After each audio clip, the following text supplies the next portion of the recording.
ಕಾಡಿನ ಅಂಚಿನಲ್ಲಿ ಒಂದು ಸಣ್ಣ ಹಳ್ಳಿ ಹೋಲುವ ಪ್ರಪಂಚ ಇತ್ತು. ಅಲ್ಲಿ ಪ್ರತಿಯೊಂದು ಪ್ರಾಣಿಗೂ ತನ್ನದೇ ಆದ ಜೀವನ, ತನ್ನದೇ ಆದ ಭಯ, ತನ್ನದೇ ಆದ ಕನಸುಗಳು. ಆ ಕಾಡಿನ ಒಳಗೆ ದೊಡ್ಡ ಬಂಡೆಯ ಹಿಂದೆ ಬಿಳಿ ಬಣ್ಣದ ಮೊಲ ವಾಸಿಸುತ್ತಿತ್ತು. ಅವನ ಹೆಸರು ಚಿಂಕು. ಚಿಂಕು ತುಂಬಾ ಚುರುಕು, ಆದ್ರೆ ಮನಸ್ಸು ತುಂಬಾ ಮೃದು. ಸಣ್ಣ ಶಬ್ದಕ್ಕೂ ಬೆದರಿಬಿಡುವ ಸ್ವಭಾವ. ಈ ಕಾಡು ಸುರಕ್ಷಿತವಲ್ಲ, ಯಾರನ್ನೂ ನಂಬಬಾರದು. ಅವನು ದಿನವೂ ತನ್ನ ಮನಸ್ಸಿನಲ್ಲಿ ಈ ಮಾತುಗಳನ್ನು ಹೇಳಿಕೊಳ್ಳುತ್ತಿದ್ದ. ಪ್ರತಿ ಬೆಳಗ್ಗೆ ಸೂರ್ಯೋದಯದ ಮುಂಚೆಯೇ ಚಿಂಕು ಎದ್ದು ಹಸಿರು ಹುಲ್ಲು ಹುಡುಕಲು ಹೊರಡುತ್ತಿದ್ದ. ಅವನ ಕಣ್ಣುಗಳು ಸದಾ ಎಚ್ಚರದಲ್ಲೇ ಇರುತ್ತಿದ್ದವು. ನರಿ, ಹುಲಿ, ಬೆಕ್ಕು ಎಲ್ಲರ ಮೇಲೂ ಅವನಿಗೆ ಭಯ.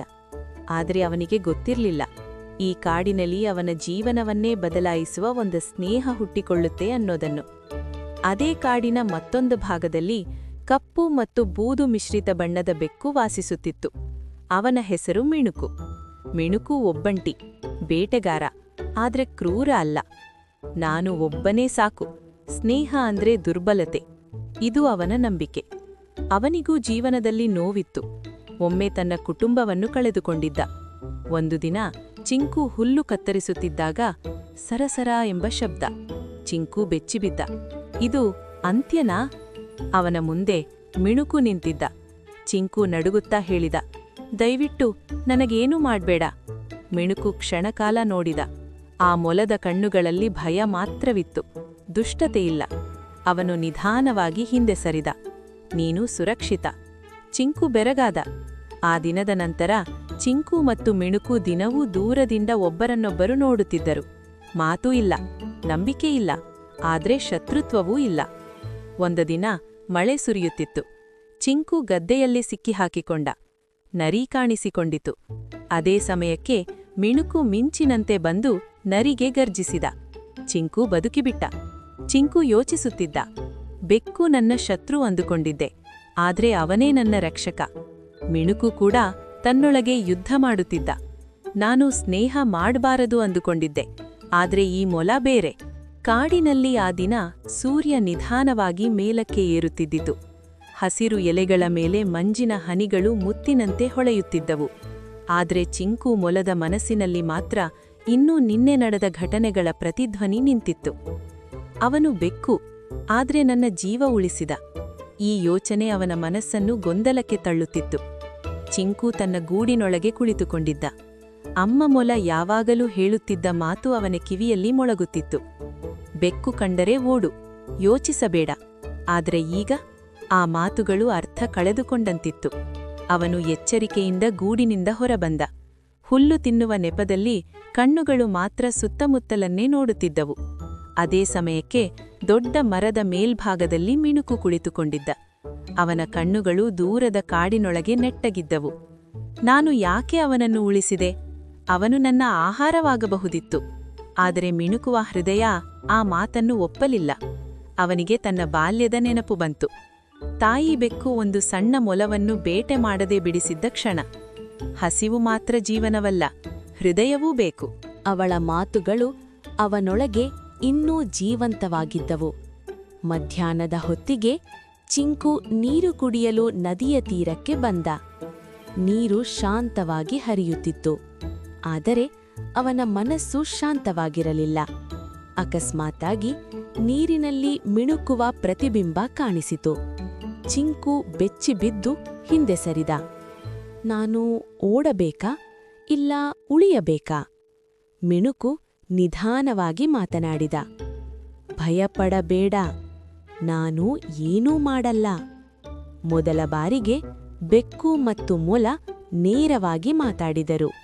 ಚಿಂಕು ಧೈರ್ಯ ಮಾಡಿ ಕೇಳಿದ, ನೀನು ಯಾಕೆ ನನ್ನನ್ನು ಉಳಿಸಿದೆ?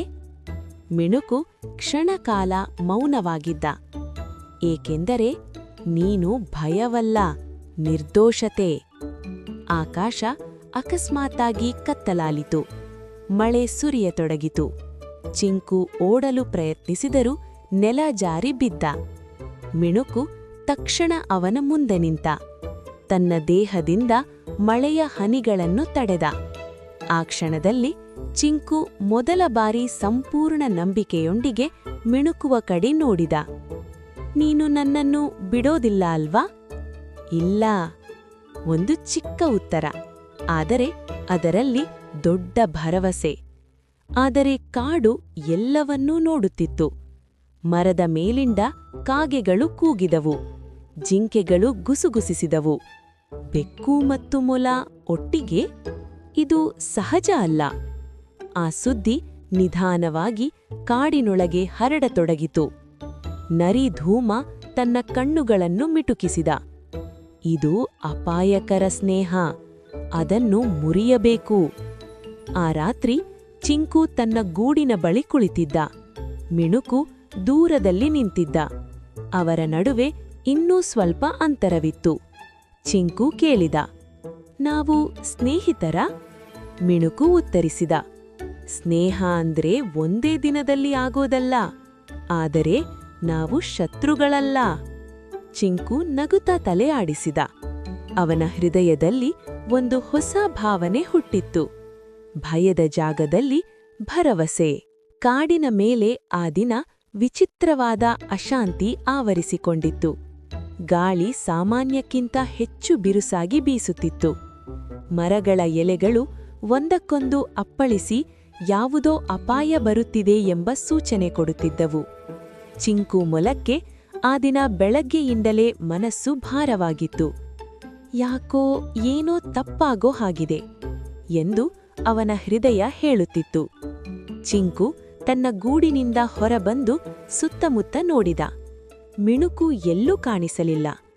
ಸಾಮಾನ್ಯವಾಗಿ ಮಿಣುಕು ಯಾವಾಗಲೂ ದೂರದಿಂದಾದರೂ ಅವನ ಮೇಲೆ ಕಣ್ಣಿಟ್ಟಿರುತ್ತಿದ್ದ.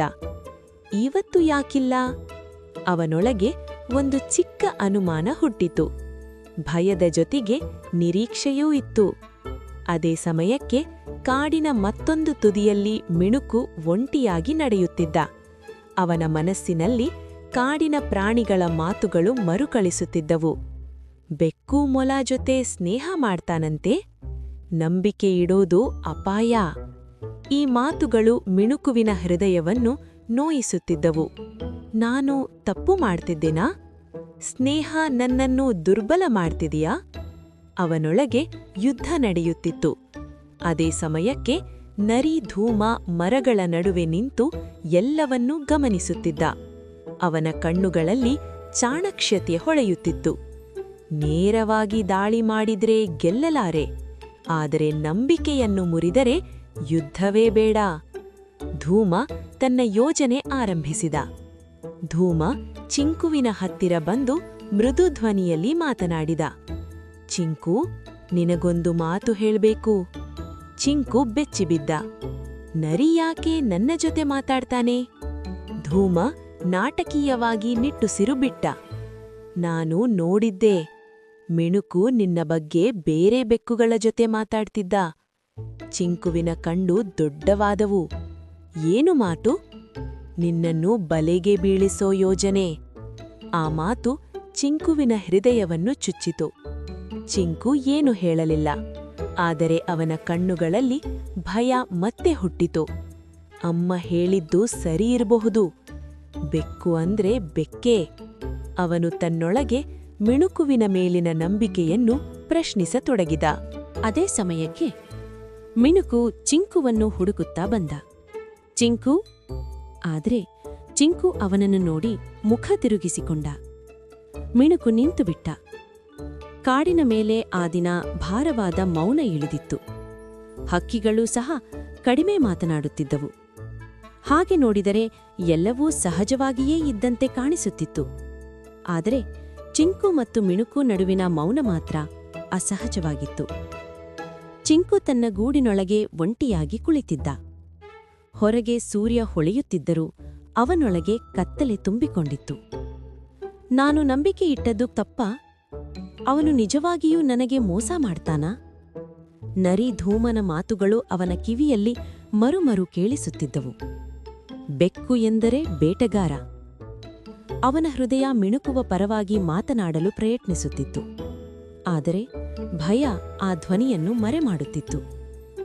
ಮಿಣುಕು ದೂರದಿಂದ ಚಿಂಕುವ ಗೂಡನ್ನು ನೋಡುತ್ತಿದ್ದ.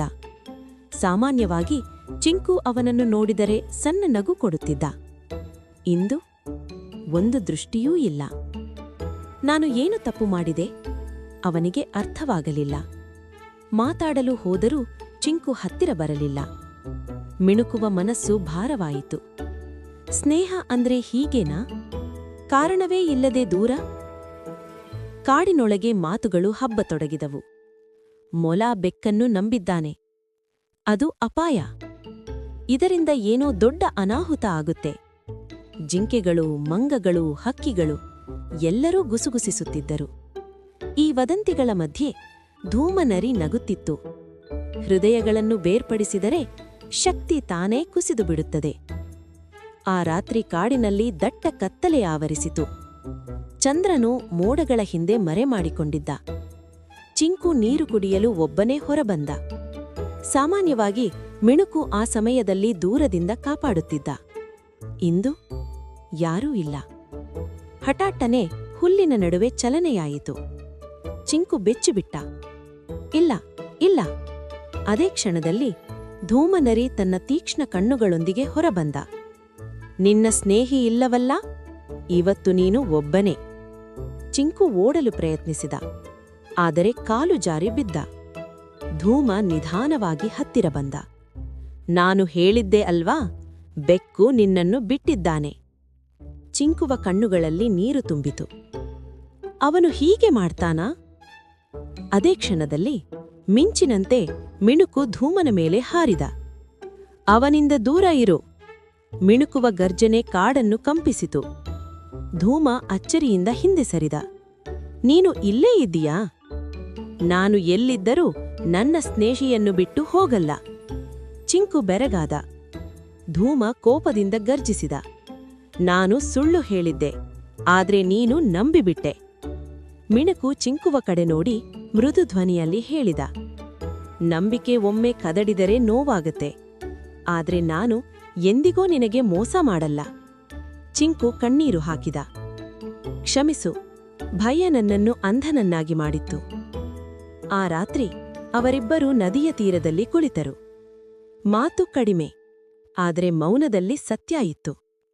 ನಂಬಿಕೆ ಒಮ್ಮೆ ಮುರಿದರೆ ಮತ್ತೆ ಕಟ್ಟಲು ಸಮಯ ಬೇಕು.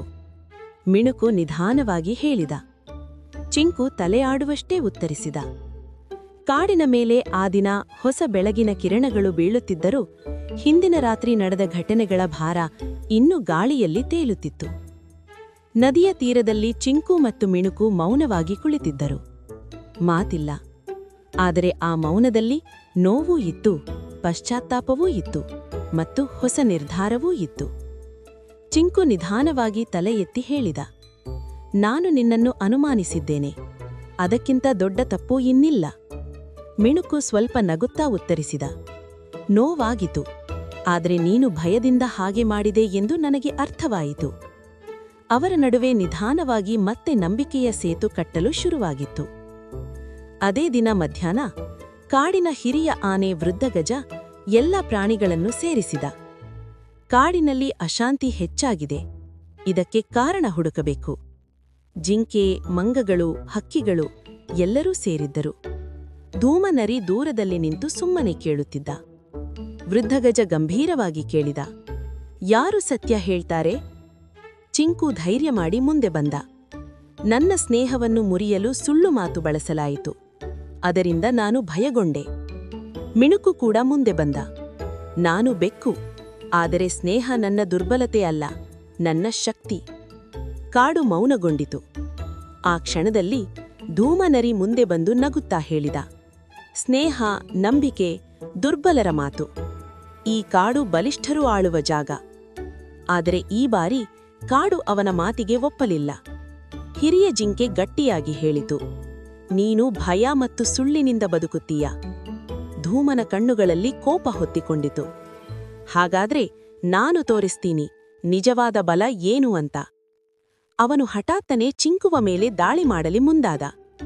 ಎಲ್ಲರೂ ಅಚ್ಚರಿಯಿಂದ ನೋಡುತ್ತಿರುವಾಗ ಮಿಣುಕು ಚಿಂಕುವ ಮುಂದೆ ಹಾರಿ ಬಂದ. ಧೂಮನ ತೀಕ್ಷ್ಣ ನಖಗಳು ಮಿಣುಕುವ ದೇಹಕ್ಕೆ ತಾಕಿದವು. ಮಿಣುಕು! ಚಿಂಕು ಕೂಗಿದ. ಮಿಣುಕು ನೆಲಕ್ಕೆ ಬಿದ್ದ. ಕಾಡು ಸ್ತಬ್ಧ. ಚಿಂಕು ಕಣ್ಣೀರು ಹಾಕುತ್ತಾ ಮಿಣುಕುವ ಹತ್ತಿರ ಹೋದ. ನನ್ನಿಗಾಗಿ ಯಾಕೆ? ಮಿಣುಕು ನಿಧಾನವಾಗಿ ಉತ್ತರಿಸಿದ. ಸ್ನೇಹ ಅಂದ್ರೆ ಜೀವ ಕೊಡೋದಕ್ಕೂ ಸಿದ್ಧವಾಗಿರೋದು. ಅದೇ ಕ್ಷಣದಲ್ಲಿ ಆನೆ, ಜಿಂಕೆ, ಮಂಗ ಎಲ್ಲರೂ ಕೂಡಿ ಧೂಮನನ್ನು ಕಾಡಿನಿಂದ ಹೊರಹಾಕಿದರು. ಧೂಮ ಓಡಿಹೋದ. ಅವನ ಜೊತೆ ಸುಳ್ಳು ಮತ್ತು ದ್ವೇಷವೂ ಹೊರಟು ಹೋಯಿತು. ಮಿಣುಕುವ ಗಾಯ ಗಂಭೀರವಾಗಿತ್ತು. ಕಾಡಿನ ವೈದ್ಯ ಹಕ್ಕಿಗಳು ಔಷಧಿ ಹಾಕಿದವು. ಚಿಂಕು ಅವನ ಪಕ್ಕದಿಂದ ಕದಲಲಿಲ್ಲ. ನೀನು ಬಚಾವಾಗಬೇಕು, ಇಲ್ಲದಿದ್ದರೆ ನಾನು ನನ್ನನ್ನೇ ಕ್ಷಮಿಸಿಕೊಳ್ಳಲಾರೆ. ರಾತ್ರಿ ಮಳೆ ಸುರಿಯಿತು. ಚಿಂಕುವ ಕಣ್ಣೀರು ಮಳೆಯ ಜೊತೆ ಬೆರೆತು ನೆಲಕ್ಕೆ ಬೀಳುತ್ತಿತ್ತು. ಹಲವು ದಿನಗಳ ನಂತರ ಮಿಣುಕು ನಿಧಾನವಾಗಿ ಕಣ್ಣು ತೆರೆದ. ಚಿಂಕು, ನೀನು ಇನ್ನೂ ಇಲ್ಲೇ ಇದ್ದೀಯಾ? ಚಿಂಕು ನಗುತ್ತಲೇ ಕಣ್ಣೀರು ಹಾಕಿದ. ನಿನ್ನನ್ನು ಬಿಟ್ಟು ಹೋಗೋದಿಲ್ಲ ಅಂತ ಈಗ ನಾನು ಕಲಿತಿದ್ದೇನೆ.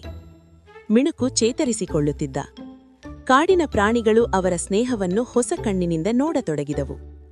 ವೃದ್ಧಗಜ ಘೋಷಿಸಿದ, ಇಂದಿನಿಂದ ಕಾಡಿನಲ್ಲಿ ಜಾತಿ, ಬಲ, ರೂಪ ಇವು ಸ್ನೇಹಕ್ಕೆ ಅಡ್ಡಿಯಲ್ಲ. ಎಲ್ಲರೂ ಒಪ್ಪಿದರು. ಚಿಂಕು ಮತ್ತು ಮಿಣುಕು ಕಾಡಿನ ಸಂಕೇತವಾಗಿ ಬದಲಾದರು. ಒಂದು ಸಂಜೆ ನದಿಯ ತೀರದಲ್ಲಿ ಇಬ್ಬರು ಕುಳಿತಿದ್ದರು. ಚಿಂಕು ಕೇಳಿದ, ನಾನು ಬೆಕ್ಕು, ನಾನು ಮೊಲ. ಇದು ಲೋಕಕ್ಕೆ ವಿಚಿತ್ರ ಅಲ್ಲವಾ? ಮಿಣುಕು ನಗುತ್ತಾ ಹೇಳಿದ, ವಿಚಿತ್ರ ಅಲ್ಲ, ಇದು ಧೈರ್ಯದ ಉದಾಹರಣೆ. ಸೂರ್ಯ ಅಸ್ತಮಿಸುತ್ತಿತ್ತು. ಆಕಾಶ ಕೆಂಪಾಗಿ ಹೊಳೆಯುತ್ತಿತ್ತು. ಅವರ ಸ್ನೇಹ ಆ ಕಾಡಿನಂತೆ ಶಾಶ್ವತವಾಯಿತು.